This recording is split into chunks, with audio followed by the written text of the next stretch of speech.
Boa noite, meus amigos da Rede Atitude Positiva. Estamos começando mais uma edição do Fórum Atitude Positiva, sua 22ª edição. São mais de 50 lives nesta pandemia, nesta quarentena, né, que nós estamos aqui produzindo muito conteúdo e levando até você o melhor da informação segura, combate à desinformação, combate à fake news e propostas de uma pauta mais positiva, de olhares positivos. É isso que nós queremos fazer essa noite com os nossos convidados.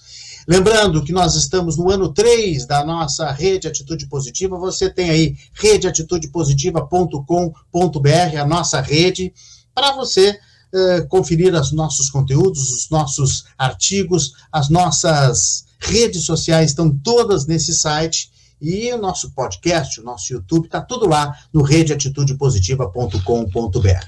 Lembrando das marcas que estão conosco: Restaurante Tartone, Instituto de Medicina do Esporte, Kia, Sun Motors, Smartback e a Lumi Arts. A partir de hoje, a Lumi Arts também está conosco, arte em madeira e madeira criativa, marcenaria criativa. Daqui a pouco eu vou falar um pouquinho mais da Lumi Arts. E o SESI RS também, daqui a pouco eu vou dar o recado da educação à distância do SESI RS, que é o nosso grande parceiro. Está no ar mais um Fórum Atitude Positiva com os nossos convidados, Dr. Wagner Nedel e também o Dr. Alexandre Vargas Schwarzbold. Deixa eu dar uma boa noite aqui primeiro para o Dr. Wagner Nedel, Olá, presidente da Sociedade de Terapia Intensiva do Rio Grande do Sul. Boa noite, doutor Wagner, seja bem-vindo. Muito obrigado por estar conosco. Obrigado pelo convite, é um prazer falar sobre esse assunto tão palpitante aí com vocês agora. E também vai ser um prazer aí dividir esse horário com o Alexandre, companheiro de batalhas aí no último ano. Eu imagino as batalhas que vocês têm travado aí nesse último ano, né? De muito pouco sono, de muita tensão, né? Certamente. Quantas horas o senhor dorme por noite, doutor Wagner, atualmente? Olha, depende, né? Se eu não estou de plantão, às vezes a gente consegue 6 horas, 5 horas, né? Mas se está de plantão, infelizmente, vai encurtando esse processo aí, né?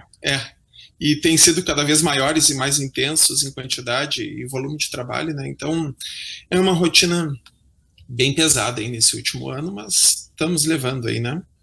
Na medida do possível.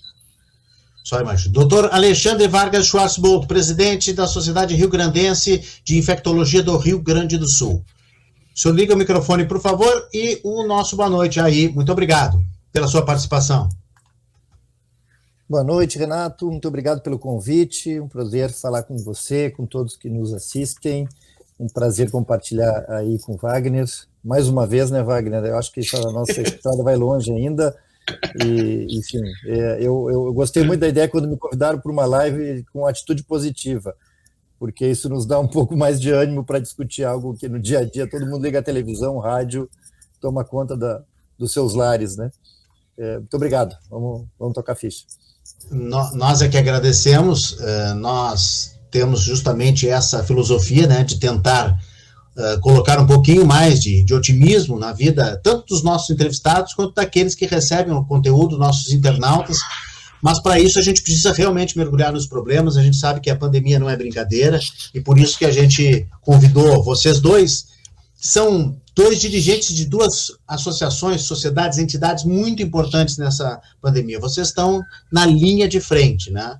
Tanto a parte da infectologia, estudando o coronavírus, como a parte de terapia intensiva, justamente no tratamento, né, na busca da cura, e que está numa fase tão aguda, com tantos leitos superlotados, com áreas superlotadas, hospitais superlotados, gente esperando leito. Eu acredito que realmente a ponta aí desse iceberg esteja realmente muito complicada para os intensivistas.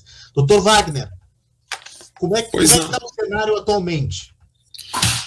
Olha, vou te ser bem sincero, é um cenário que esteve projetado, esteve planejado, né? Só que a gente planejava passar por um cenário dramático como esse e se desenhou passar por isso em março, abril do ano passado, né? A gente jamais imaginava que no outono de 2021 agora a gente ia passar pelo pior momento da pandemia. né? Então, desde o ano passado, desde o início, a partir de fevereiro ali, a gente começou todo um planejamento de um cenário de contingência, um cenário dramático como esse que a gente está vivendo, mas a gente esperava que fosse atingir o famoso pico da pandemia em abril, maio do ano passado. Aí a gente teve uma demanda muito acima da média em agosto, o sistema de saúde conseguiu comportar adequadamente, até porque teve todo um preparo desde março. Mas essa fase agora, eu sinceramente não imaginava que fôssemos passar como a gente planejava lá no ano passado, né? Então a gente está passando por um revival de todas as sensações, de todos os temores, as angústias que nós tivemos em março, abril do ano passado, e isso gera um certo grau de frustração, mas enfim, estivemos preparados, tivemos um ano para nos preparar e eu acho que o trabalho está sendo feito da melhor maneira possível nesse cenário, porque teve todo um preparo, toda uma discussão e está sendo feito o que é possível e é feita muita coisa, né? Então, enfim, acho que nós ainda vamos conseguir ter boas mensagens aí desse mês turbulento que nós estamos passando. É impressionante, né? Porque tem aquele filme Feitiço do Tempo, que a gente fala no dia da marmota, que parece que a gente está vivendo sempre o mesmo dia, e nós estamos passando agora o ano da marmota. Nós estamos começando tudo de novo um ano depois, e um pouco pior ainda, bastante pior, né? Em relação ao março passado, né? Doutor Alexandre, o que se descobriu ao longo desse ano, desses 12 meses de trabalho, em relação a este novo coronavírus? É um vírus surpreendente, né, do ponto de vista de mutabilidade, do poder de contágio, de surpresa, né, porque ele parece cada vez mais forte e cada vez mais diferente, não é isso? Exato, na verdade, um pouco para ilustrar do ponto de vista histórico, Renato, este é um vírus que é conhecido da medicina, e eu diria da infectologia, da virologia em específico, há mais de 3, 4 décadas, né? E na verdade nunca foi preocupação de todos nós. Circulava, né, o coronavírus, e aqui eu vou colocar os velhos coronavírus, aqueles não novo coronavírus, no nosso inverno todo ano, e pouco dávamos bola porque não tinha repercussão clínica, ele tinha realmente um quadro como um resfriado, de fato aquilo traduzido como gripinha, era de fato uma gripezinha, mas acontece que o vírus tem sempre a capacidade, através de diversas mutações, de se adaptar a uma nova mutação genética, se adaptar a um novo ambiente, ao novo hospedeiro.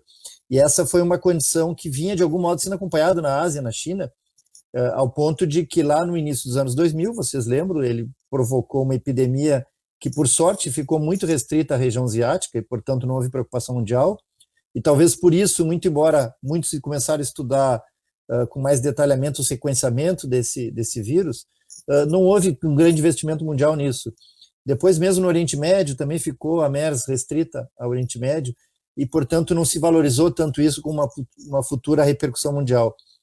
Ao ponto de que daqui um pouco uma dessas mutações se adapta muito mais aos tecidos humanos e provoca a doença de tal modo, a Covid, como provocou. E agora, exato pela demora com que a gente conseguiu responder ao controle completo do ponto de vista mundial e da transmissão deste vírus, ele tem a capacidade, que isso é inerente a todos os vírus, inclusive todos os vírus respiratórios, de ter mutações.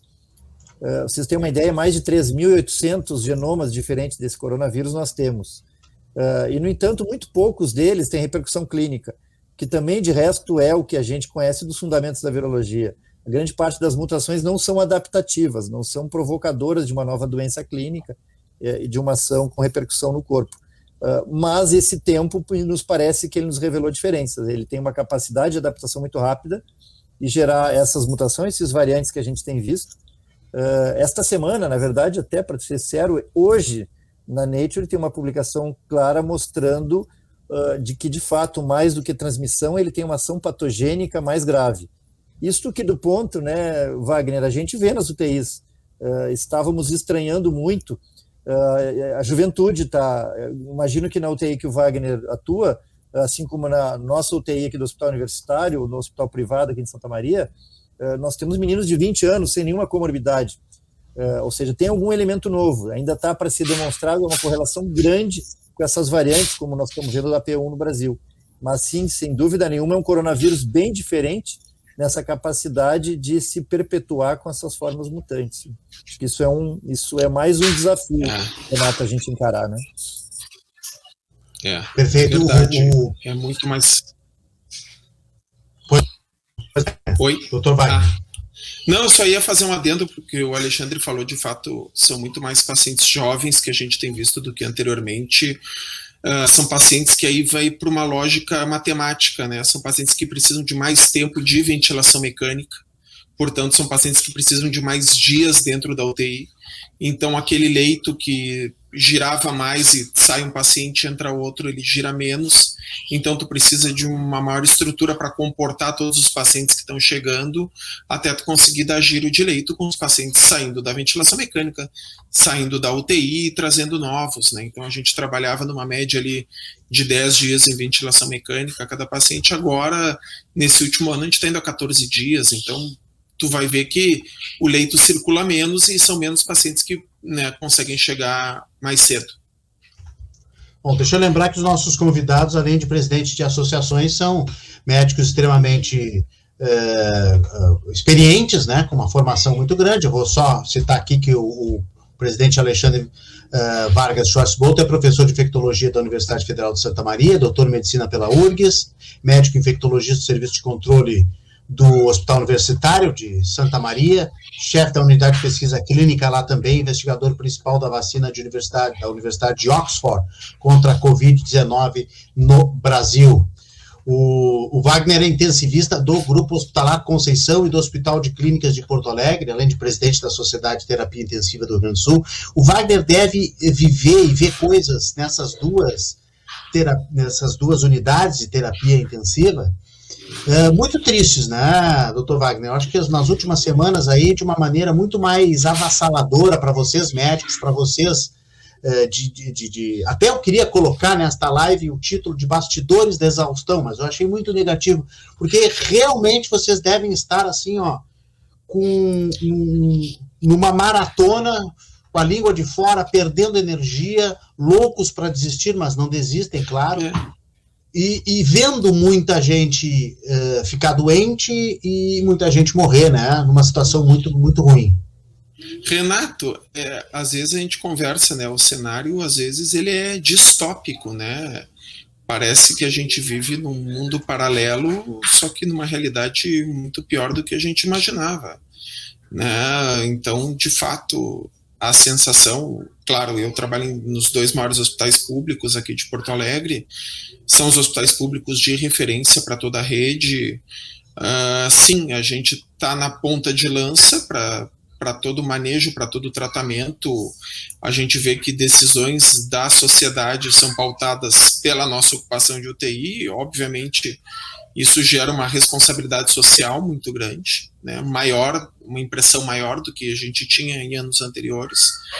E sim, o cenário é complicado, mas também tem uma questão que, com o passar do tempo, apesar dessa variante ter atrapalhado um pouco nesse cenário de pacientes mais jovens, pacientes mais graves, a gente também tem uma curva de aprendizado muito grande nesse último ano, né? Então, as equipes estão melhor entrosadas, a gente já mais ou menos percebe as complicações evidentes que esses pacientes vão apresentar, a gente conhece e tem um bom conhecimento de evolução clínica desses doentes. Então, acho que o trabalho em equipe, principalmente, quando a gente fala trabalho em equipe, precisando de uma UTI, um paciente de UTI diariamente é visto por um médico, por um enfermeiro, por técnico de enfermagem, por fisioterapeuta, por fonoaudiólogo, por nutricionista, revisado por um farmacêutico, por um psicólogo, né?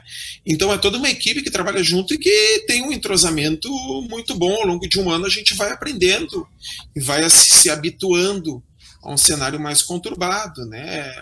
É como se, por exemplo, um piloto de aviação comercial, em vez de fazer 2 trechos no dia, começasse a fazer 3, 4 trechos no dia há um ano e se acostuma com uma realidade que não é a mais adequada, né? Mas, enfim, acho que dentro desse conceito, pelo menos esse cenário de piora nos pegou mais experientes, né? Chega a ser engraçado assim, a gente se lembrar do que a gente pensava em março, abril, do que a gente está vendo hoje, como a gente tinha uma certa inocência em algumas ideias, alguns pensamentos lá passado, né? Imagino que sim. Mas o senhor falou em piloto aí, mudou o piloto hoje, né? Mudou o piloto, o Ministério da Saúde.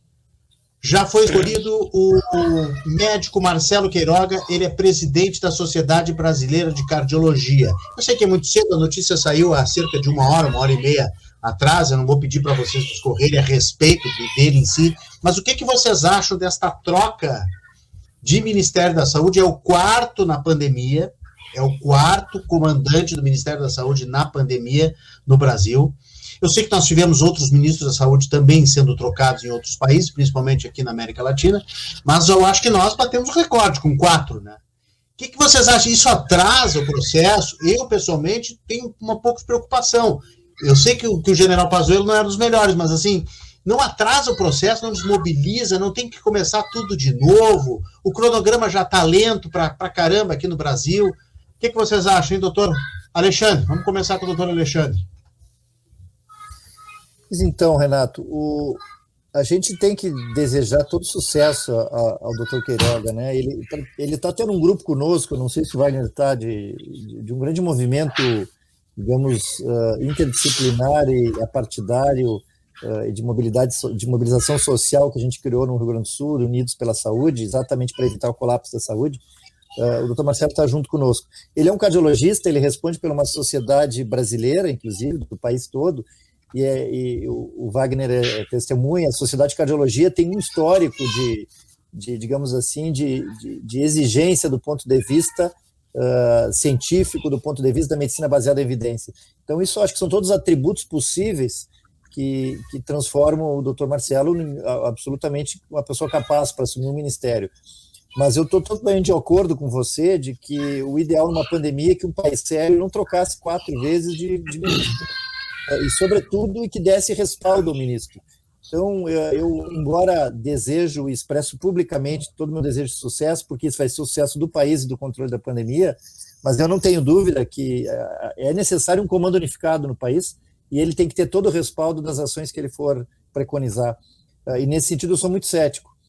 Muito embora ele vai ter, desde já em mim, um aliado na Sociedade Brasileira de Infecto, eu tenho toda a segurança de falar pelos meus pares do Brasil, eu sou membro do Conselho Deliberativo da Sociedade Brasileira, e a SBEM vai estar ao lado dele, como Associação Médica Brasileira, onde eu sou membro da Sociedade Brasileira de Infecto também, mas eu acho que ele vai ter um desafio muito grande, que é já começar nos seus pares a poder preconizar aquilo que o mundo, digamos assim, tem já preconizado para tentar controlar um pouco da loucura da epidemia, né? O nosso colaborador, jornalista, sociólogo Silvio Delbucci, que está estreando, inclusive, amanhã, na Rede Atitude Positiva, com sua nova coluna, Tecnologia e Negócio, ele está dizendo o seguinte, este novo ministro é contra o tratamento precoce, contra a cloroquina e a favor do isolamento social. Diz que vai durar 60 dias. Que triste, né? Não sei se o doutor Wagner quer falar. Eu vou deixar o Wagner, claro, Wagner, fazer a tua ponderação, sim, mas eu preferia não estabelecer prazo para isso, né? Eu vou ser bem sincero, né? Eu vi essa notícia 10 minutos antes da gente entrar no ar, me lembrou muito, eu como colorado, me lembrou muito o Inter no Campeonato Brasileiro de 2016, que trocou 4 vezes de treinador para não ser rebaixado, tu entendeu? Então, eu não sei, ele talvez seja o quarto da lista para a gente jogar nesse nível. Assim, um nome técnico, um nome muito responsável, a cardiologia é o centro da medicina baseada em evidências, que é o norte que preconiza a alocação de tratamentos adequados para os pacientes adequados no momento adequado, com uso racional do dinheiro, no caso do dinheiro público.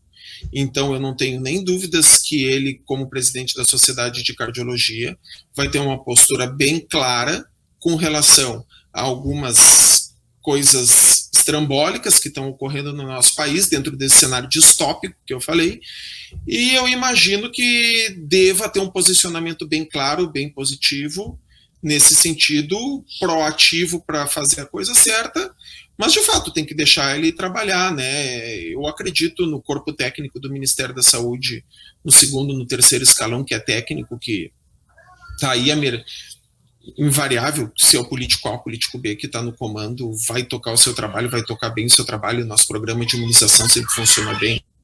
A nossa saúde pública, para um país de renda média como o nosso, tem um bom trabalho.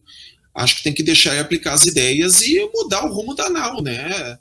Se de repente o nosso corpo dirigente tiver a humildade de reconhecer os erros e seguir por outro caminho, que eu acho que é uma grande vantagem de um governante, né? Reconhecer seu erro e corrigir.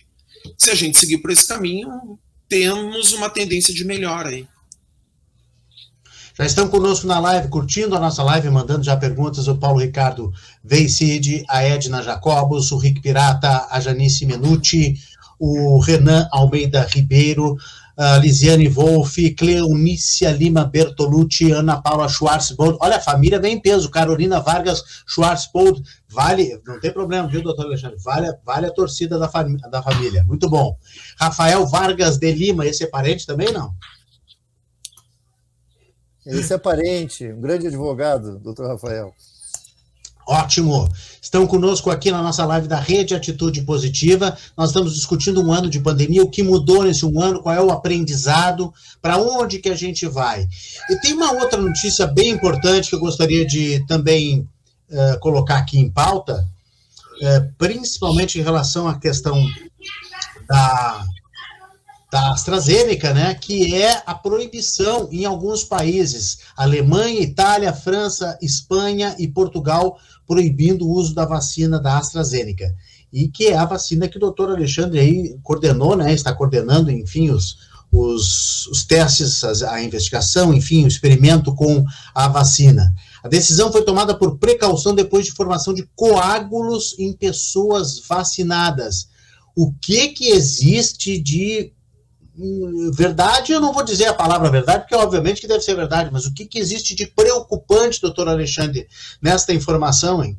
Parece que não são só esses países, né? Tem outros também. Dinamarca, se eu não me engano. Então, Renato, você sabe que eu fui cidadão europeu por um pouco mais de 3 anos, né? E claro, em época de formação, já como infectologista, e eu nunca tinha uma impressão, como eu tive muito clara na época da Europa, de algo que o Brasil, de novo, ele era muito mais, digamos assim, proativo e mais beneficente do ponto de vista de saúde, como a questão da imunização. Existe ainda uma cultura antivacinal na Europa muito forte, mais forte que nos Estados Unidos e na América. E claro, eu estou fazendo esse pano de fundo para dizer que o que aconteceu agora nessa semana, do ponto de vista de alguns países suspenderem, vamos dizer assim, o seu programa de vacinação, que inclua a vacina de Oxford, tem esse contexto, mas é uma decisão absolutamente normal quando a gente identifica, eventualmente, eventos adversos severos, como é o caso de uma trombose, seja uma trombose venosa profunda, ou tromboembolismo pulmonar, qualquer repercussão trombótica, quando a gente identifica isso como um evento adverso que pode ou não estar associado à vacina. Isso vale para a decorrência do estudo, e nós precisamos dizer que, nesse contexto pandêmico, os estudos acabaram recém agora, muitos nem acabaram, alguns estão iniciando de vacina. Para vocês terem uma ideia, o estudo da vacina de Oxford, nós estamos em curso dele, na verdade, nós temos aí um pouco mais de 4 meses para chegar no seu final, e nós temos que acompanhar todo esse período. E nós monitoramos passo a passo, inclusive do ponto de vista de segurança da vacina e dos eventos adversos. E o que se vê já desde então, digamos assim, a Agência de Controle de Segurança Europeia, o EMA, né, assim como a FDA nos Estados Unidos, eles sempre interromperam os estudos e vão continuar interrompendo, e nesse momento, que é o que a gente chamaria de fase 4, de implantação na população do seu uso, é absolutamente normal que ele se debruce sobre os casos que ocorreram, fenômenos de trombose, mas eles próprios já emitiram uma nota oficial, o EMA, né, no sentido de mostrar de que a prevalência dessas tromboses foram menor do que a própria prevalência da trombose na população em geral. Nada indica que, inclusive, está relacionado à vacina.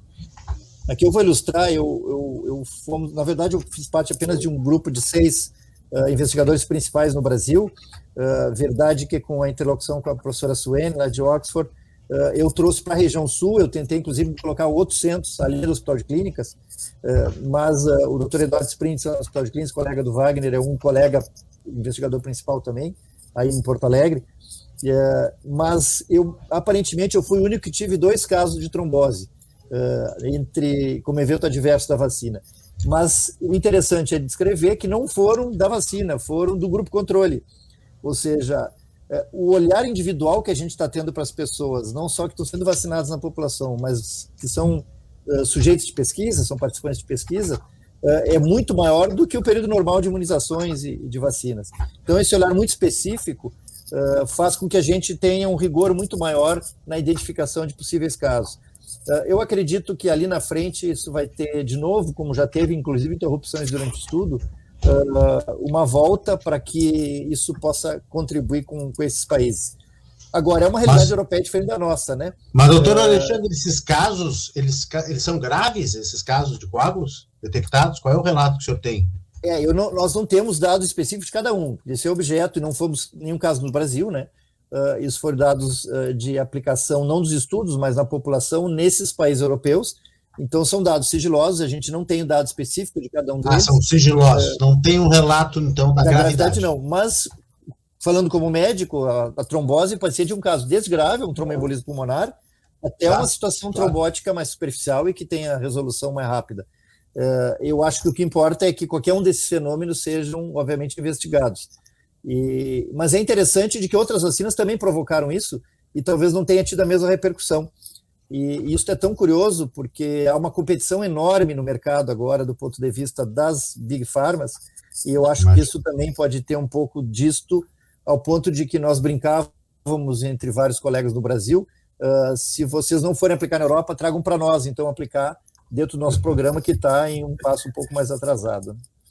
Vocês tiveram esses relatos aqui na sua pesquisa da vacina da Oxford, doutor Alexandre? Tiveram algum caso assim? Como eu descrevi, tivemos 2 casos no meu centro, e aparentemente foram, mas que não estavam, nós fomos investigar, e não estavam relacionados à vacina. Portanto, é isso que eu friso. A gente acaba tendo um olhar muito cuidadoso, né, para essa situação. Não, perfeito. Não, eu queria saber se houve um caso parecido de coágulo também, em relação a esse tipo de efeito aí que está tendo na Europa. Mas, então, só confirmando aqui, está suspensa na Áustria, na Dinamarca, na Noruega, na Itália, na Alemanha, na Holanda, na França e na Espanha. Dr. Wagner, quer comentar alguma coisa sobre isso? Não, eu concordo. O coágulo no sangue é muito vago. Deu uma trancadinha no Dr. Wagner aqui, eu vou pedir para ele segurar um pouquinho. Daqui a pouco a gente volta com o Dr. Wagner, ele pode entrar de novo, que facilita a conexão. Bom, nós estamos recebendo aqui dos nossos internautas muitas curiosidades. Uma delas é do Caco da Mota, que é nosso parceiro também aqui da Rede Atitude Positiva, e ele faz uma pergunta principalmente para o Dr. Alexandre, que ele pergunta em tese, obviamente, né? Se o vírus se alastra em escala exponencial, não seria uma estratégia de barreira fazer um anel de vacinação e testes num raio de 1 quilômetro, a partir de um ponto estratégico, por exemplo, o Hospital de Clínicas em Porto Alegre, e ir aumentando este raio à medida que viessem mais doses de vacinas, de testes rápidos e de imunidade? Ele faz a observação aqui, ele entende perfeitamente a prioridade da vacinação para os grupos de risco, para os profissionais de saúde. É apenas uma dúvida. Fazer uma espécie de um anel geográfico, né? Me parece, segundo ele dizendo aqui, que espalhar a vacinação permite que o vírus ainda encontre brechas para se alastrar, para escapar. O que o senhor acha, doutor Alexandre? Loucura da cabeça do Caco da Mota? Meu colega jornalista. Não, o Caco tem toda a razão do ponto de vista teórico nisso. O grande problema é que nós não temos, Renato, a oferta, né, o provimento de vacinas para áreas geográficas como a do Rio Grande do Sul, por exemplo. Vamos falar do nosso estado, para não falar do país. Porque se nós tivéssemos 11 milhões de doses, ou até melhor, 22 milhões, que é o que precisaria para toda a população gaúcha, ou seja, tirando a população infantil, talvez a metade disso já daria conta, nós teríamos que impedir a mobilidade das pessoas enquanto elas não são vacinadas, e aí cercar áreas que já estão vacinadas. Então isso não é factível nesse momento. Mas para mostrar que tem fundamento... Mas nem Porto Alegre, por exemplo? Não, nem para Porto Alegre, porque se nós tivéssemos vacina... é todo março para todos os porto-alegrenses, em faixa etárias, obviamente, vacináveis a partir de estudo, a partir de 18 anos, talvez fosse até uma estratégia, proibir um porto-alegrense de mobilizar enquanto não tivesse todo mundo vacinado. Mas o problema é esse, é a ideia da factibilidade de proibir mobilidade, mas, como eu dizia, o fundamento existe ao ponto de que o Uruguai tem essa estratégia e a Argentina em relação aos brasileiros. E o mundo está vendo os brasileiros desse modo. Estão impedindo a entrada, que vai, na verdade, é uma cerca de imunização que eles estão fazendo para que, claro, está muito mais relacionado às cepas mutantes que está emergindo no Brasil, mas tem a ver com isso. É uma população não vacinada, com cepas mutantes, não deixemos entrar aqui. Então, por fundamento, sim. E inclusive, dá para ser demonstrado em estudo isso, numa região muito pequena. Eu acho que esse tipo, só para esgotar a partir da pergunta do Caco e o Wagner retomar, eu acho que vai ser muito demonstrado de algum modo cidades e regiões que aceleraram a recuperação do ponto de vista de imunização na população, portanto redução da transmissão e inclusive recuperação econômica, como tivemos na gripe espanhola lá nos Estados Unidos, demonstrado depois pelo Banco Central Americano, pelo MIT, mostrando o quanto impacto tiveram os que recuperaram mais rápido da epidemia, recuperaram-se economicamente mais rápido. E eu acho que nós vamos demonstrar isso em relação à imunização. E ainda que a gente tenha um olhar para o país e uma uniformidade, como deve existir, do Programa Nacional. Mas o fundamento da ideia tem sim. Nós tivemos um exemplo de uma cidade, está aí no nosso site, redeatitudepositiva.com.br. Vocês podem acessar lá, tem várias notícias sobre imunização. E nós demos essa notícia ontem. A cidade serrana, em São Paulo, encerrou a primeira etapa totalmente, de 45 mil habitantes, 30 mil eram imunizáveis, vamos dizer assim, né, vacináveis, e imunizaram todo mundo. 30 mil imunizados e fim de papo, encerrou a primeira etapa. Isso deve dar uma tranquilidade muito grande, né, doutor Alexandre? Sem nenhuma dúvida. Eu acho que ali até, né, Wagner, isso para ter o análise do ponto de vista de mobilidade. Se a gente cercar essa cidade, ela é uma cidade que provavelmente teria um impacto muito grande em breve.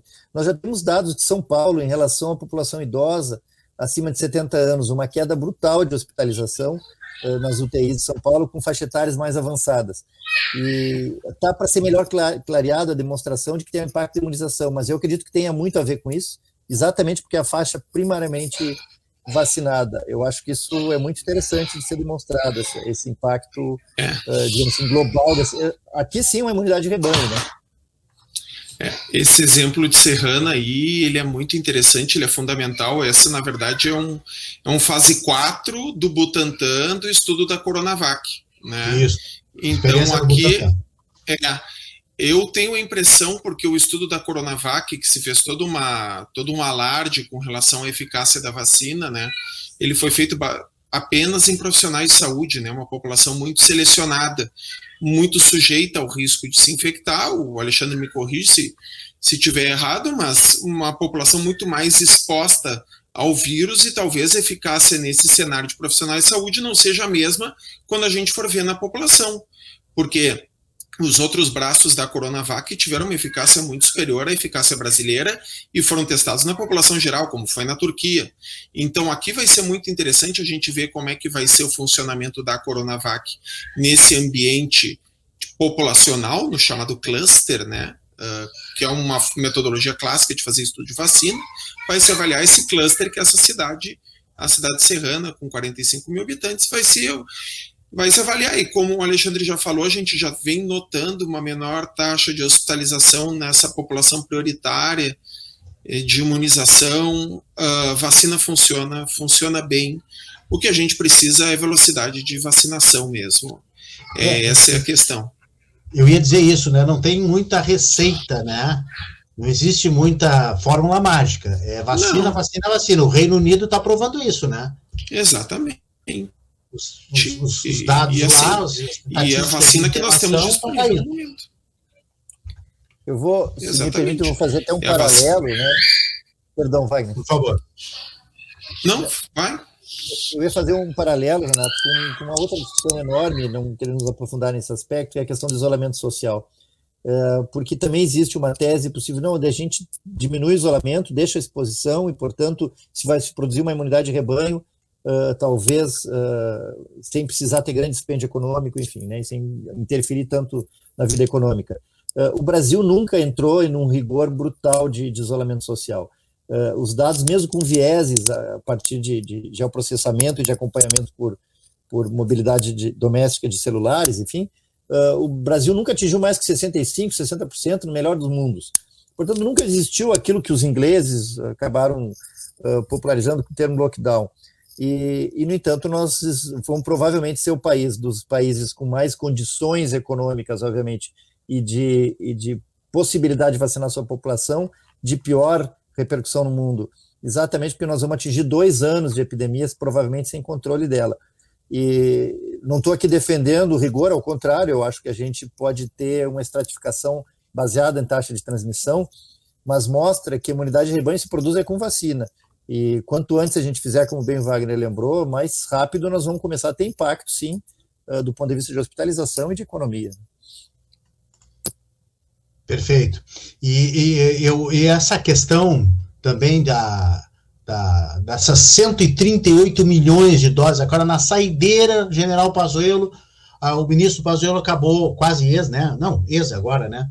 Acabou anunciando 138 milhões de doses, projetando uma vacinação da população em geral a partir de maio. Vocês acreditam que isso chega a tempo? Ainda faltam 2 meses para isso acontecer.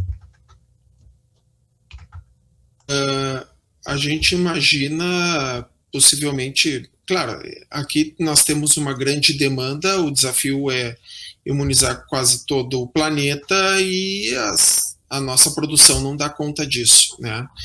Gostaria muito que fosse verdade, que os laboratórios cumprissem os contratos e conseguissem entregar nessa taxa estipulada.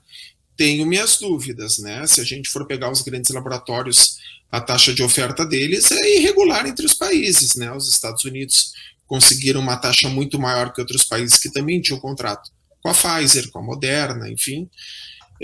Então, tenho minhas dúvidas. Claro que aqui é uma questão exponencial, né? Quanto mais gente eu imunizar, melhor vai ser o bloqueio epidemiológico e melhor vai ser o controle da doença. Então, eu tenho dúvidas dos 135 milhões, tenho muitas dúvidas, tenho dúvidas com relação a contrato, tenho dúvida com relação ao processo de trabalho. A gente soube agora, a Fiocruz atrasou a entrega de vacina porque o aparelho que fazia o lacre do frasco não funcionou. Então, esse tipo de problema acontecia, só que a nossa velocidade, a nossa demanda é muito maior agora. Então, realmente tem um olhar cético para essa taxa. Acredito que vai crescer muito. Acho que em abril nós vamos ter muito mais vacina que a gente teve em março, em maio também, em junho mais ainda. Mas tenho muito pé atrás com relação a esse valor mágico que começou a ser noticiado aí. Tem uma informação do final de tarde, tá? Que o ministro Pazuello, na saideira, teria anunciado um novo cronograma, que é um cronograma de 38 milhões de doses, já chegando agora em março. Divulgou um cronograma recebendo, aliás, 50 milhões. E aí depois ele baixou para 38. E aí os mais 100 milhões no decorrer de 2021. E não só em maio, mas a partir de maio. Né? Não sei se me fiz entender. Então, 38 milhões chegando agora em março, e a partir de maio chegando mais 100 milhões, mas não concentradas em maio, sim espalhadas ao longo do ano. Uma meia notícia boa, né? Não, eu acho que, se fosse verdade, é uma notícia excelente. Eu no carro, vindo para casa, eu me prestei de ouvir a Voz do Brasil durante uns 5 minutos. E eu falei, não vou botar música, eu vou ouvir a Voz do Brasil. E, obviamente, a notícia era essa, mas eu ouvi, Renato, um relato do ex-ministro Pazuello, agora ex-ministro, de algo como 560 milhões de doses, ou seja, um pouco mais, falando em 2 doses, do que a própria população brasileira. E ele, inclusive, justificando pelas perdas, pelos não cumprimentos de contrato, o que seria ótimo. Mas isso numa meta de dezembro deste ano. E que realmente esse torno de 50 milhões de doses para agora até abril. Enfim, se imagina as populações prioritárias serem vacinadas todo o país até maio. Vai depender de 2 questões, da diversidade de opções de vacinas e, portanto, cumprimento de contrato dessas diferentes multinacionais, e vai depender da oferta de IFA, né, de insumo, obviamente, fundamental para que se produza vacinas. Eu tenho muita esperança da Fiocruz conseguir. Eu acho que o grande erro do Brasil, mais do que não ter assinado o contrato e sabendo da informação há mais de meio ano atrás, com diversas indústrias farmacêuticas do mundo, produtor em nível mais avançado da vacina, em estudos mais avançados, foi não investir em centros de produção no Brasil que tinha know-how para tal, para além do Butantan e a Fiocruz. Nós temos capacidade no Brasil de produzir 2 milhões de doses por dia. Se o nosso novo ministro conseguir fazer a máquina andar para 1 milhão, 1,5 milhão de doses dia, nós vamos ajudar em muito, porque nós vamos depender cada vez menos da oferta internacional e dessa competição por insumo. Ou seja, eu acho que a gente tem que torcer para ser verdade de que essa oferta, Wagner, das indústrias, falando um pouco da Pfizer, falando um pouco da Bharat, da Índia, né, falando um pouco da Sputnik 5, lá da Gamaleya, se junta e tudo isso, a gente consiga algo como 60 milhões de doses até o meio do ano. Isso já ajudaria muito. Eu tenho muita fé também nessa questão da própria vacina da Gamaleya, que vai ser feita aqui no Brasil pela União Química, né? Claro, tem todo o processo da Anvisa que ainda não andou, né? A gente conhece muito pouco, a gente conhecia que tinha lobista trabalhando pelo laboratório e, fora isso, como é que está o processo dentro da Anvisa, a gente conhece pouco, mas é uma vacina que funciona bem, e então talvez aí já a gente assume um pouco de produção nacional aí num ritmo muito interessante, aí a gente vai ter 3 laboratórios, e vamos ser sinceros, né? O ritmo de imunização brasileiro, ele não é bom, mas ele não é ruim, ele é um ritmo razoável, né? Se a gente for comparar outros países do mundo de mesmo quilate, a gente é o pelotão do meio ali, em termos de percentual da população sendo imunizado, e a gente nesse momento tem que dar graças ao Instituto Butantan, né, que conseguiu dar um ritmo para a Coronavac, enquanto veio pouca AstraZeneca importada, dentro de uma lógica de geopolítica de vacina, que vai acontecer, a soft power dos países fazer isso. E esse ritmo atrasado, que acabou atrasando na Fiocruz e que agora certamente deve se recuperar a pleno, mas por enquanto a gente está sendo salvo pelo Butantan, justamente dentro dessa lógica que o Alexandre passou mesmo, né? Nós estamos hoje com 4,5% da população. Confere? Com as 2 doses, né? Acho que com uma dose só é mais. A informação de ontem, 4,5% da população nas doses iniciais. Reino Unido, 34%. É a primeira dose. E Estados Unidos, 20%. É a primeira dose. Nós somos um país de dimensão continental, ou seja, nosso planejamento tem que ser algo como... É difícil competir com os Estados Unidos, exatamente por eles serem as matrizes de muitas dessas indústrias, né? É o caso da Pfizer. E o planejamento do Biden para que em maio tenha toda a população americana vacinada talvez para nós fosse ousado. Mas nós falando de todas as populações adultas e prioritárias, nós teríamos um grande ganho se nós tivéssemos feito planejamento nesse sentido. Os Estados Unidos viram cair 74% a média móvel, desde o início da campanha de vacinação, que começou dia 14 de dezembro.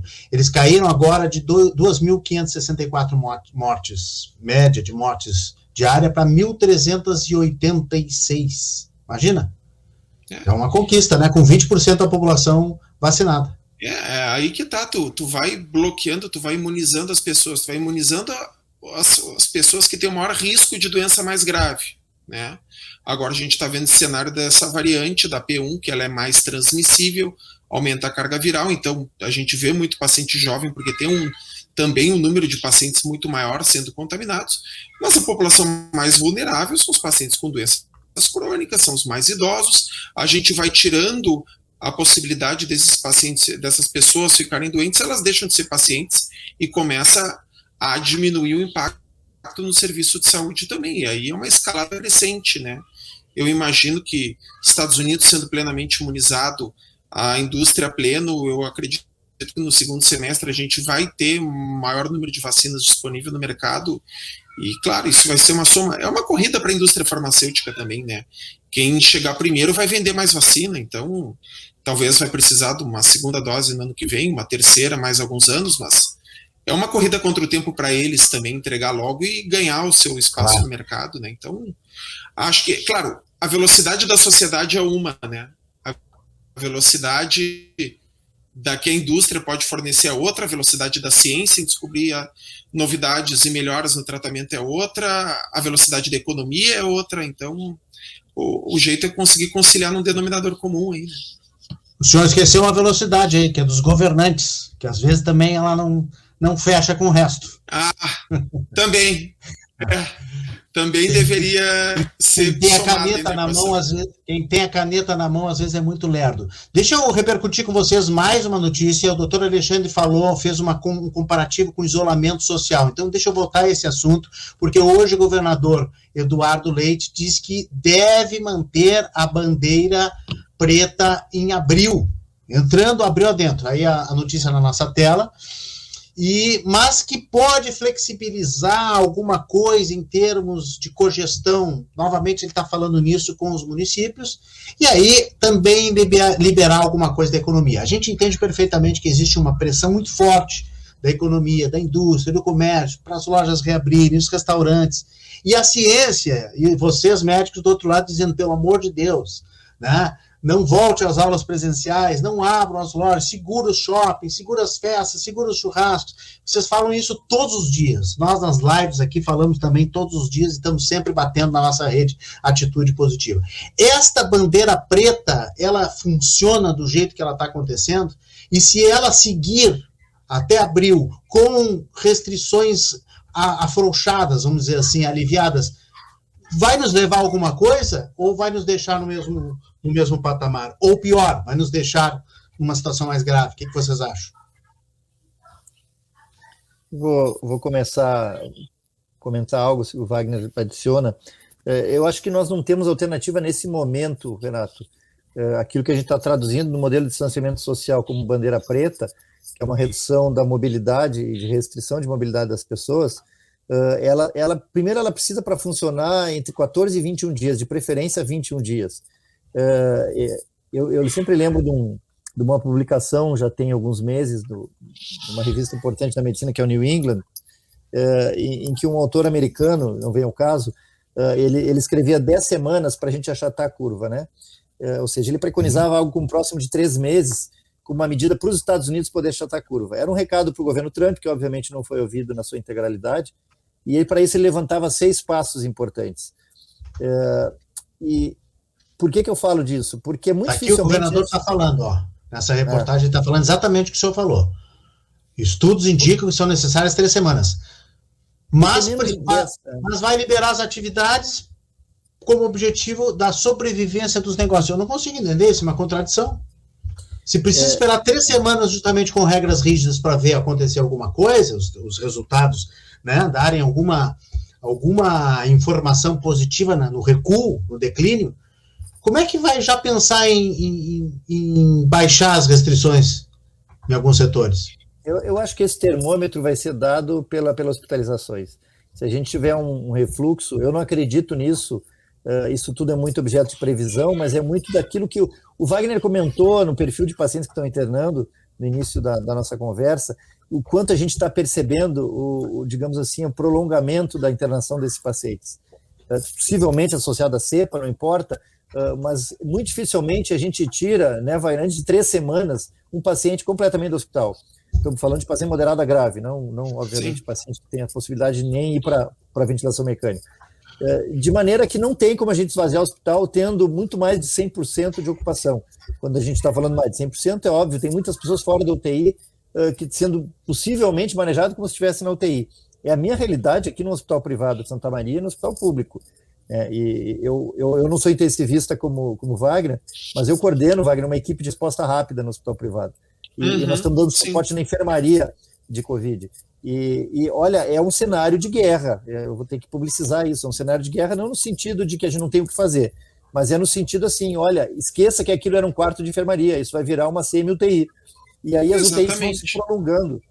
O Hospital de Clínicas está assim, porque meus pares a gente conversa sempre, né, Wagner?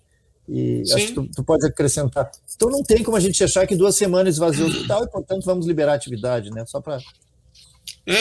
por exemplo, para ter uma ideia, hoje eu estava de manhã trabalhando ali na UTI do Conceição, a nossa lista de espera para a UTI era 60 pacientes, né? E a gente até chegou a comentar, se a gente desse alta para todos os pacientes da UTI, a gente conseguiria internar todos os outros e ficaria zerada a lista. Então, é um processo em termos de internação em UTI, é um processo irreal, a gente vê em 2 semanas isso ocorrer, né? E deve continuar aumentando, Wagner, doutor Wagner, como diz a matéria aí, como diz a reportagem, vai aumentando em março. eu te confesso que se a gente for pegar o exemplo, por exemplo, de Manaus, que passou por isso, a gente vai para 1 mês e meio, 2 meses de fase, pelo menos numa fase de platô, para a gente começar a ver uma desaceleração, né? Agora, claro, nós damos o nosso parecer, nós damos a nossa opinião ouvida. Eu tendo a acreditar na boa intenção dos nossos governantes e, obviamente, o governador foi eleito para tomar esse tipo de decisão complexa, ouvindo a gente, ouvindo o comércio, ouvindo a indústria, ouvindo todo mundo, né? Claro. Nós vamos dar o nosso parecer, nós vamos dizer o que é a realidade, o que a gente está vivendo. Claro. A tomada de decisão vai ser dele, ele foi eleito para isso, né? Agora, claro, a gente não vai se imiscuir de falar o que está acontecendo, a realidade que a gente está sobrevivendo. E espero também que todo mundo cumpra a sua parte, assim como nós estamos dando o nosso melhor, estamos cumprindo a nossa parte. O governador ouça, tenha a sabedoria, tenha a tranquilidade para tomar a melhor decisão possível. A população também tenha a sabedoria de seguir os protocolos mínimos necessários, né? Porque isso também é uma questão, né?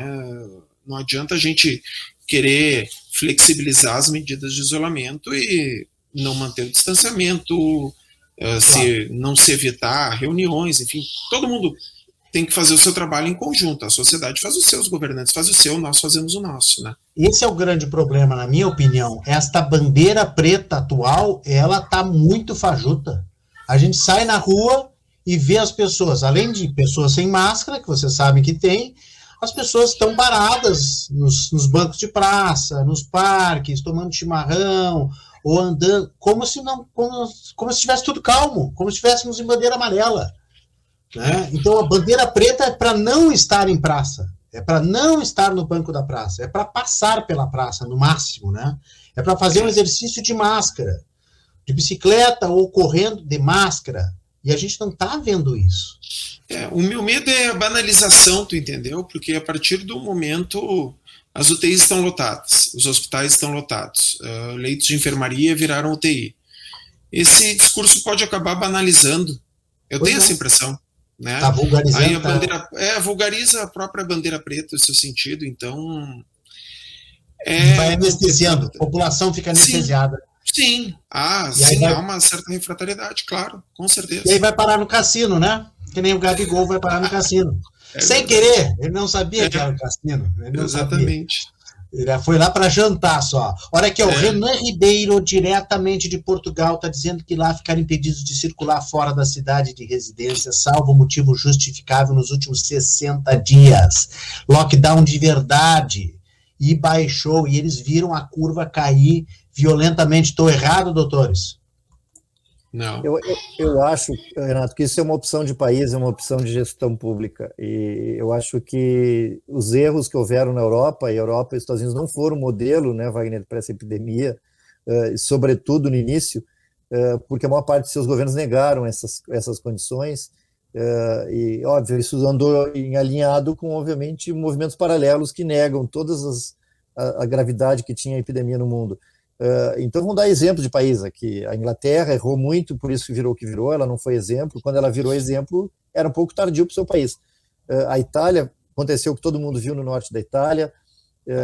Todos esses países erraram. A Suécia era usado de modelo no início da epidemia e depois todo mundo escondeu eles para baixo do tapete, porque, na verdade, se mostrou um grande problema.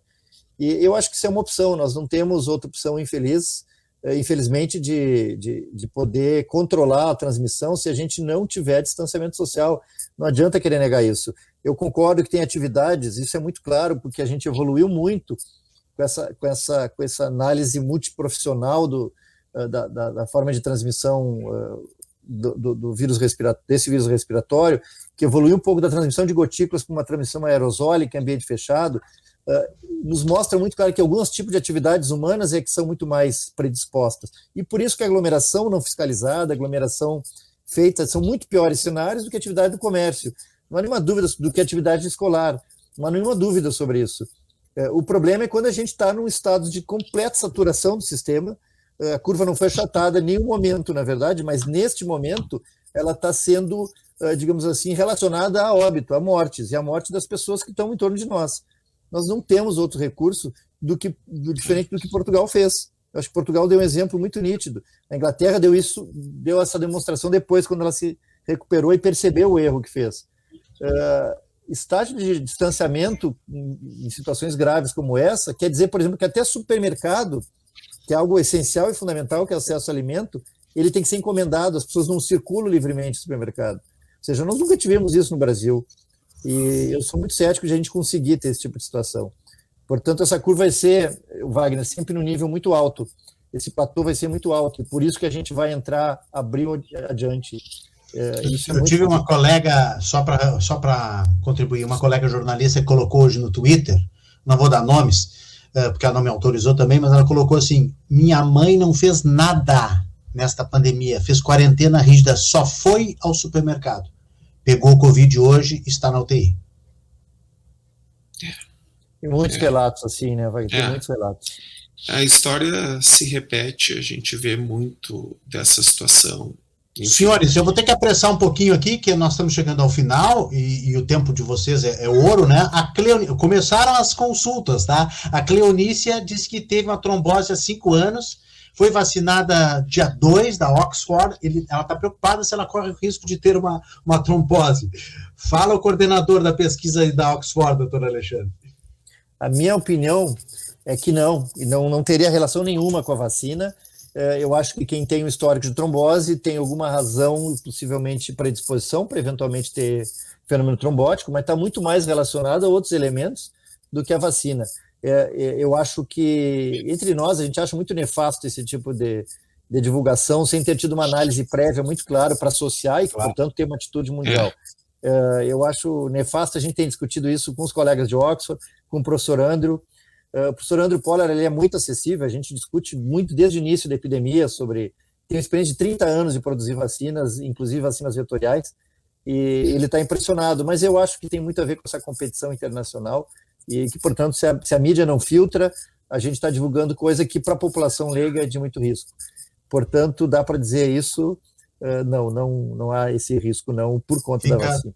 Fica tranquila, Cleonícia. O Rick Pirata disse que o irmão dele saturou no oxímetro em casa. De 93 foi a 55. Pegaram um novo oxímetro, como se fosse uma reação alérgica, ele diz que é trágico, foi e está sendo agoniante. Ele pergunta que alerta se pode dar. Um dia de saturação é risco de vida já em casa. Está com 56 anos, estão rezando, tomara que seja uma exceção. E ele pede desculpas pelo desabafo. Não, eu acho que é até importante se a gente pode ajudar aí, né? Eu tenho um certo receio também, porque esses aparelhos de oximetria, claro, agora no mercado tem inúmeras marcas, a gente não sabe qual é a calibração desses aparelhos, como é que eles foram, qual é a acurácia deles, né?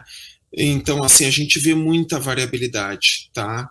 Dependendo da marca, dependendo de como veio, varia de aparelho para aparelho, a gente cansa de ver isso, tá? No monitor dentro da UTI, um monitor que custa R$80 mil, a gente vê muita variabilidade, e pode ser só o sinal, né, da oximetria, porque o que é oxímetro? É uma luz que passa aqui na ponta de cima do dedo, né, e aí ela é refletida aqui embaixo, e pelo comportamento da onda, vai ter uma estimativa de quanto de hemoglobina tem oxigênio e quanto não tem. Tá? Esse é o princípio da oximetria. Então, assim, se eu tenho uma unha que está pintada com esmalte, vai falsear. Se eu estou num ambiente com muita luz, vai falsear. Tu tem as características do próprio aparelho. Pessoas de pele branca têm uma variabilidade menor que pessoas de pele negra, né? Então, tem várias variáveis aí. Eu acredito piamente que 55 não é real, tá? Às vezes a mão tá fria, a mão tá pegajosa, a pessoa está nervosa porque vai fazer uma coisa tensa, porque ela tem medo de morrer, e está suado, e está com a extremidade fria, vai dar um sinal de pior qualidade, tá? Eu acho assim, na minha impressão clínica, saturando, Alexandre, me desmente se eu falar errado, mas 55 de saturação, não estaria em casa olhando um outro aparelho. Isso é biologicamente incompatível, tá? Acho assim, se tem dúvidas, está cansando para respirar, sente que piorou da falta de ar, se sente mais cansado. Isso se sustenta por algum período, uma saturação abaixo ali de 92, 90, procura atendimento, vai ser medido num aparelho de melhor qualidade, vai ser feito um exame de sangue que é muito mais acurado para isso, né? Mas eu acho que isso é problema do aparelho, é mais um problema da pandemia que a gente sequer começou a comentar, né? Então, eu dou meu relato próprio. Eu comprei um oxímetro quando eu tive Covid e às vezes ele caía a saturação para 80, era problema do sinal. Comprei numa farmácia, procurei uma marca boa, mas enfim, isso acontece. É a variabilidade do exame. E a oximetria é um exame, né? Então, eu ficaria tranquilo com isso. O senhor teve muitos sintomas ou conseguiu passar bem pelo... Bastante. Não, bastante. Foram 10 dias de febre. Eu cheguei a cessar febre, depois tive febre de novo. Aí eu fui para reavaliação. Eu tinha pneumonia viral, enfim, muito cansaço, ficou em muita casa? frustração. Fiquei em casa. Procurei atendimento no meio do curso para reavaliar. Mas assim, não é ameno, não. Não é uma boa doença. Eu tive, é muito desagradável. O doutor Alexandre teve? Eu tive em maio do ano passado. Por que eu ia comentar isso de paralelo? E fui para o hospital, porque os meus colegas viram o resultado do PCR e perguntaram como tu estás aí em casa, no isolamento, esperando o resultado do PCR. Eu disse, olha, eu estou cansado para dedéu, mas não tem falta de ar. Aqui o recado, Renato, para a população, isso é o que a gente chama de hipóxia silenciosa, né, Wagner? Não espere a pessoa se queixar de falta de ar, como um asmático se queixaria, como um paciente com bronquite crônica se queixaria. Ela é muito silenciosa, o cansaço é algo muito chamativo. E eu fui para o hospital sem botar o oxímetro em casa, então, Wagner, tu vê como era outra época, né? Nós estávamos falando de maio do ano passado. E, claro, tinha hipoxemia na gasometria, tinha 30% do pulmão, mais ou menos, talvez, o que você teve, comprometido, e tive que ficar no hospital recebendo oxigênio e tal. Não recebi corticoide, Wagner, eu estou falando para quem, talvez os colegas que nos assistem, porque nós não tínhamos evidência, não tinha recovery, não tinha estudo mostrando, então era muito do médico contigo te acordar, enfim. Mas enfim, sobrevivemos. Que loucura. Que belos depoimentos vocês estão dando aqui para a nossa rede Atitude Positiva. Para finalizar aqui, a Edna Maria Jacobs diz que o grande problema é que as pessoas não estão respeitando, acham que não está acontecendo. Daí usar máscara, se distanciar, é algo que é ironizado por muitas pessoas. Eu mesmo conheço muita gente que não está se preocupando com ninguém. É a mais pura verdade, Edna. O Paulo Ricardo está dizendo que a nossa live está ótima. O Caco da Mota mandou pergunta aí, parabéns, excelente conteúdo. O Silvio faz mais uma pergunta para o Dr. Wagner, que é sobre a formação do intensivista. Que tempo necessário teria que ter a formação de um médico, já que não é qualquer médico que é habilitado para trabalhar em UTI com paciente grave, né? Eu falava com a doutora Nadine na semana passada, com a professora Nadine, a diretora do Clínicas, né, aqui na live, que não tem como ficar chamando o intensivista, ninguém faz cursinho assim no corredor para de repente estalar os dedos e sair cuidando de pacientes graves, né? Excelente pergunta. O período mínimo depois dos 6 anos de faculdade são mais 4 anos adicionais, tá? 2 anos numa especialidade pré-requisito, que pode ser, via de regra, clínica médica, mas pode ser cirurgia, anestesiologia, infectologia, e mais 2 anos específicos em terapia intensiva dentro de UTI. Um programa de residência pesado, rigoroso, muito complexo, né? Porque nós, intensivistas, nós não somos médicos de um órgão, ou de uma doença, ou de um sistema do corpo humano. Nós somos médicos de uma unidade. Então, nós temos que ter uma formação geral. Por exemplo, na avaliação de cada paciente por dia, tu tem mais ou menos de 20 a 30 tomadas de decisões diferentes, né? Sedação, ventilação mecânica, quadro circulatório, infecção, nutrição, reabilitação, enfim. Então, é muito complexo, né? Agora, claro, tem questões muito próprias da nossa área, assim como o infectologista é muito próprio no tratamento de hepatites, HIV, a minha esposa é infectologista, então a gente convive diariamente com isso. A terapia intensiva também, né? A ventilação mecânica, principalmente, é muito própria da terapia intensiva, as suas nuances. Então, por isso que não tem profissional no mercado. Nesse momento é muito complicado ter profissional no mercado, né? Eu trabalho com formação de médicos residentes há mais ou menos 10 anos, e a gente vê todo mundo empregado e saindo para o mercado de trabalho, e muitos dos meus ex-residentes me perguntando se não tem ninguém para indicar, ninguém para poder assumir. A gente tem residente de primeiro ano de formação em terapia intensiva que está trabalhando em UTIs grandes em Porto Alegre, né? Tamanha necessidade do mercado. e de profissionais específicos para isso, né? Então, é uma boa pergunta, mas não é simples, não é assim em semanas que se aprende, e a gente tem notado que Brasil afora os resultados são muito ruins nesse sentido, pela falta de profissional especializado para esse manejo específico. A Cristiane mandou uma pergunta que eu ia fazer e acabei até esquecendo de fazer para vocês, já que nós estávamos falando de bandeira preta e tudo mais. Diante desse quadro, não é o caso, então, de um lockdown por 10, 15 dias? Ou vocês acham que isso não pega no Brasil, que não conseguimos implantar aqui no Rio Grande do Sul, muito menos em Porto Alegre? Opinião sincera e rápida, assim.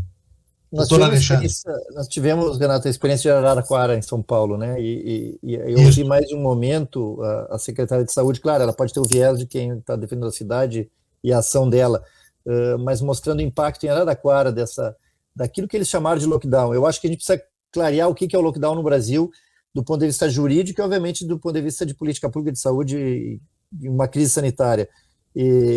Seguramente nós não estamos no lockdown, nunca tivemos, nem mesmo quando a gente chegou a propor, que foi na primeira onda, talvez o Wagner lembre, quando a gente teve um número de casos muito próximos. Em julho, tivemos 60 mil casos no estado, estou falando do Rio Grande do Sul, né? Agora, em março, algo como 75, 76 mil, ou seja, um pouco mais, e quando, na verdade, o sistema saturou. Uma série de razão, possivelmente, essa questão da cepa viral. Mas nós tivemos, na primeira onda, uma situação crítica. Foi quando, por exemplo, a Santa Casa de Porto Alegre praticamente dobrou o número de leitos de UTI. Ou seja, agora acho que dobrar leitos de UTI, o Wagner deixou muito claro pela formação de intensivistas que se exige, não adianta mais. Mas nós tivemos uma situação muito parecida. E a gente sabe que foi muito rejeitada a ideia. Então eu não sei, no Brasil eu não acredito que é possível, mas eu acho que os governos tinham que trabalhar essa bandeira preta, ou vermelha em São Paulo, com algumas ações específicas e de rigor de coação de mobilidade. Senão não vai servir para nada. Doutor Wagner. Eu acompanho o relator, né? Eu acompanho o relator, né? Acho que sim, e é a única estratégia que nós temos para agora. Né? Acho que é o que a gente deveria fazer. Acho que para agora feita, né? A gente pode debater isso a exaustão. A gente pode debater isso depois, mas agora, infelizmente, é o que tem. A Cleonícia está agradecendo e mandando parabéns aos doutores. Aí a Edna, agora ela está mais tranquila, né, por questão da trombose e tal. A Edna está dizendo parabéns pelo conteúdo, muitos esclarecimentos, obrigado pela oportunidade. O Henrique também, gostei muito dos entrevistados, gente como a gente. É verdade, vocês foram muito transparentes e muito naturais, né? Isso é bom, muito autênticos, isso é bom para a nossa comunicação aqui, as pessoas se sentem identificadas. A Rita Lopes diz que foi uma ótima live, vamos continuar incentivando o uso da máscara, a gente não pode desistir, né? Por mais que as pessoas fiquem anestesiadas, a gente tem que continuar repetindo. Ainda está, né, com toda esta pandemia, ainda tem pessoas resistentes, que impressionante. E eu quero fechar com duas perguntinhas, já pedindo a conclusão de vocês. Eu sempre pergunto aqui, principalmente para os médicos que vivem esse dia a dia de pouco sono, de plantão, de maratona, e vocês também recebem muita notícia ruim. A gente trabalha aqui com muita notícia boa na rede Atitude Positiva. Então, eu pergunto para finalizar para vocês dois, como conviver com tantas notícias ruins? Se vocês têm algum segredinho pessoal, como é que vocês fazem para se isolar, dar um tempo, vai no jardim do hospital lá, dá uma respirada, olha para cima, e se tem, né, obviamente, alguma luz no fim do túnel, como é que a gente pode acreditar, como é que a gente pode ajudar a população a acreditar que nós vamos passar isso tudo, né, apesar de estar numa situação realmente muito grave. Doutor Wagner, vamos começar com o doutor Wagner? Bom, notícias ruins, né, eu na minha prática clínica, não é da agora do Covid, eu estou bastante acostumado a ter que fazer esse trabalho e vou dizer, tem muito treinamento para isso, sabe? Tem muito treinamento para tu saber dar uma notícia ruim para uma pessoa, para tu mesmo conviver com uma notícia ruim, conviver num cenário de notícia ruim, né? A gente tem toda uma situação de burnout dos profissionais de saúde, que passa muito por isso, né? Eventualmente uma sensação de banalização, indiferença. Ajuda muito conversa com os colegas, ajuda muito convivência com a família, convivência com os filhos, né? E passa por muito treinamento, pelo menos para passar uma notícia ruim para uma pessoa, requer muita prática, muito treinamento, muita formação teórica para se fazer isso. né? E sobre a segunda pergunta sobre o luz do fim do túnel, se chama vacina, né? Uma colega minha, quando foi vacinada, ainda deu uma entrevista para o jornal aqui em Porto Alegre, e ela falou, estamos vendo uma luz no fim do túnel, o túnel é muito longo, mas tem uma luz lá no fim do túnel. Acho que nós vamos passar por um período mais turbulento aí. Tem gente que diz que depois da Segunda Guerra Mundial, o período mais turbulento na humanidade, né, assim, da Segunda Guerra para cá, né. Acredito que nós temos uma solução para isso e ela vai acontecer. É uma questão de mais ou menos tempo, mas que vai resolver, então não tem por que não ser positivo nesse sentido. Muito bom. Doutor Alexandre, como é que o senhor convive com noticiário, rádio, TV, jornal? Notícia ruim o senhor já tem de sobra no hospital, e aí ainda tem que enfrentar esse cenário externo. Isso depende muito de cada personalidade também, de tentação por essa coisa de notícia ruim, né? Eu infelizmente, tenho um pouco esse perfil. Eu acho que a coisa muito do perfil intelectual é difícil a gente ficar sempre distante de tudo, mas é fundamental. Eu não tenho muito a acrescentar ao que o Wagner falou, é inerente da nossa formação a necessidade, infelizmente, de dar notícias ruins. E talvez o pior que nós, na nossa especialidade, Wagner, seja a oncologia, é claro, e como eu estudei no exterior com oncologia junto durante 2-3 anos, isso ainda ficou muito próximo de mim, então eu me lembro muito que essa é uma área mais crítica para os colegas da área de hemato-oncologia, mas é inerente a todos nós da profissão. Nós que temos pacientes graves, também obviamente tem que dar tu tem que sair, né, Wagner, de dentro da UTI de um plantão e comunicar à família que alguém faleceu. Claro, a gente teve formação para isso na escola e espera que a maior parte tenha formação boa, principalmente na área de relação médico-paciente, de psiquiatria, para que a gente consiga fazer um filtro. E a gente acaba criando mecanismos de defesa para isso, inerentes à formação, para que a gente se adapte à profissão. Mas tem momentos que é muito crítico, tem momentos que é doloroso, e eu não faço oncologia, mas eu vejo paciente oncológico e, sobretudo, dou consultoria em câncer infantil, por exemplo. E, às vezes, isso é uma coisa dolorosa, porque a gente faz paralelos com a nossa vida pessoal. Imagina. E não há dúvida, o Wagner falou muito bem, nós temos que achar elementos os franceses chamam de échappoies, de escapes, né, o escape, sem dúvida, é o nosso filho, né, os nossos filhos, é a esposa, é a família, e é de vez em quando sofrer com o internacional, porque eu, como o Wagner, sofro com o internacional, então, na verdade, são os escapes. Somos três. Somos três, tá vendo? Que coisa, parece que foi combinado. Enfim, eu acho que ao mesmo tempo faz parte do homem, né?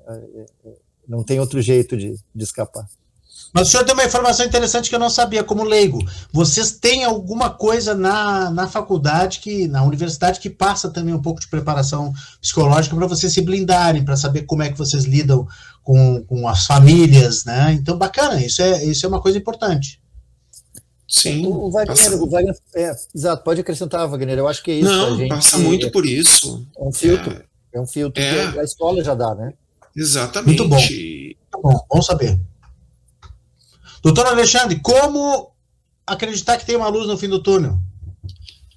Eu não abordei isso, mas eu concordo com o Wagner, o túnel pode ser longo. Eu particularmente, por leituras que eu tenho feito com colegas e a literatura mundial tem nos mostrado, são modelos, a gente não tem isso, uma bola de cristal, mas eu trabalho com a ideia de que nós vamos durar meses ainda, não no ritmo que estamos, mas seguramente com digamos assim, a preocupação com a circulação do vírus e o agravo em um número de pessoas muito diferente do H1N1, que a gente controlou muito melhor, não só por conta da vacina, de novo, né, é a nossa estratégia, mas até porque do ponto de vista terapêutico nós melhoramos o olhar para a doença respiratória aguda grave.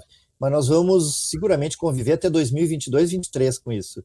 Só esperamos poder respirar, né? Eu diria, o fim do túnel vai ser quando vacina e tratamento for algo pacífico, que vai internar pessoas com coronavírus com doença grave, como interna outros em uma UTI, e que a gente vai saber manejar, né? Eu acho que daqui a um ano e meio, não antes disso. Senhores, Dr. Alexandre Vargas Schwarzbold, presidente da Sociedade Rio Grandense de Infectologia, Wagner Nedel, presidente da Sociedade de Terapia Intensiva do Rio Grande do Sul. Não tenho palavras para agradecer essa aula, esse momento de convívio, de informação esclarecedora. Está todo mundo elogiando aqui, todo mundo agradecendo, inclusive, o tempo de vocês. Parabéns ao canal, aplausos aos doutores, showzaço.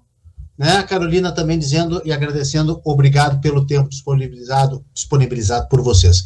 Muito obrigado, senhores, um bom trabalho na trincheira aí, confiamos em vocês, esperando que essa luz que se chama vacina chegue rápido, ou mais rápido um pouquinho. Muito obrigado, um abraço grande. Um abraço Valeu, a todos. Obrigado, até mais, tchau, tchau. Então. Tchau, tchau. Os médicos Alexandre Vargas e Wagner Nedel, nossos convidados dessa noite, numa live, como sempre, esclarecedora, o 22º Fórum Atitude Positiva, e que tem sempre aqui na nossa rede Atitude Positiva 3 anos de notícia boa, de notícia construtiva, de notícia transformadora, sendo que o último ano foi praticamente nessa pandemia, praticamente nesta quarentena, e assim nós marcamos este 1 ano de quarentena, este 1 ano de home office aqui, ó, na nossa central da rede Atitude Positiva, com outros colaboradores em casa também, e se conectando, todos nós nos conectando através da internet para poder todo mundo protegido em casa continuar trabalhando. Nessa época, então, de bandeira preta, mais ainda, mais rigor nestas restrições e sempre apoiados pelas marcas que acreditam no poder da informação positiva, no poder das boas notícias.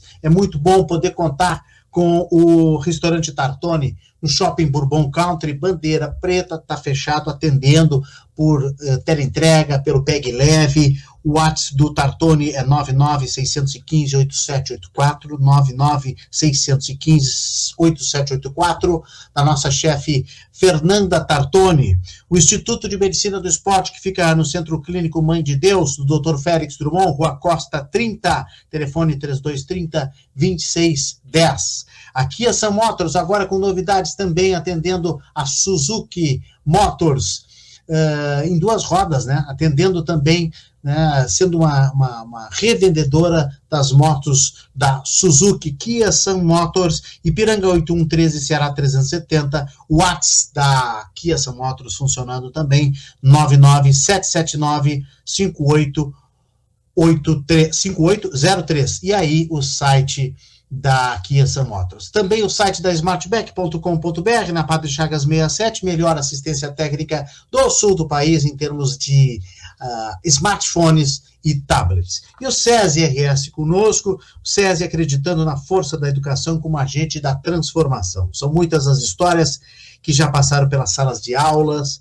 físicas e virtuais. A próxima história de superação pode ser sua. O EJA, Educação de Jovens e Adultos no SESI, é gratuita para todos os trabalhadores da indústria, construção civil e os seus dependentes.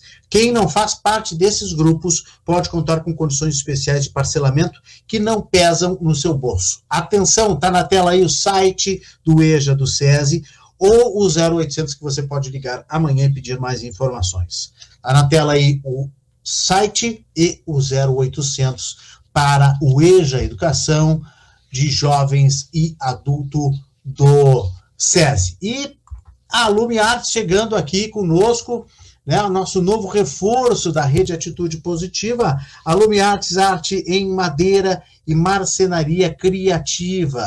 A Lume Artes chega com o Silvio Belbucci, a partir de amanhã, o Silvio Belbucci é o nosso novo colunista, ele chega com coluna no site, ele chega com podcast, no nosso podcast no Spotify, e chega também na nossa rede Atitude Positiva, chega também no nosso canal de vídeo, com uma entrevista fantástica já de estreia sobre medicina e tecnologia.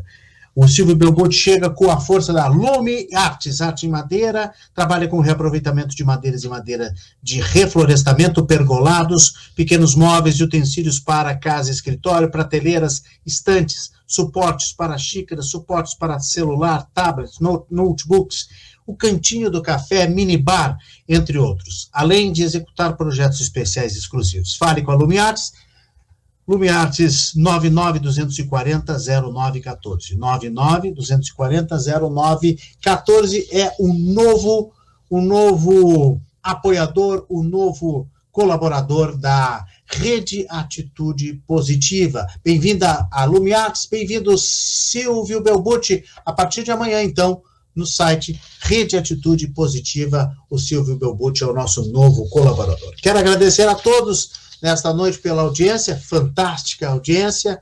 Olha a Cleonícia mais uma vez dizendo que há uma luz no fim do túnel, sim, dando força à classe médica e a nós leigos, temos que ter fé. O Marcos Bruno, lá de São Paulo, diretamente acompanhando a nossa live, excelente, muito obrigado a todos, ficamos por aqui, até a próxima live, até a próxima transmissão, e acessem o redeatitudepositiva.com.br. Daqui a pouco, se você estiver já vendo no YouTube a nossa live, aqui vão ter vários vídeos de recomendação, de sugestão para você se inscrever no nosso site, também no nosso canal de YouTube. Esteja conosco para os próximos conteúdos, as próximas lives, e não esqueça, fique em casa se puder. Não podendo, use a máscara, isolamento social, bandeira preta, é muito importante nesse momento, preserve-se, #atitude positiva. Tchau, tchau!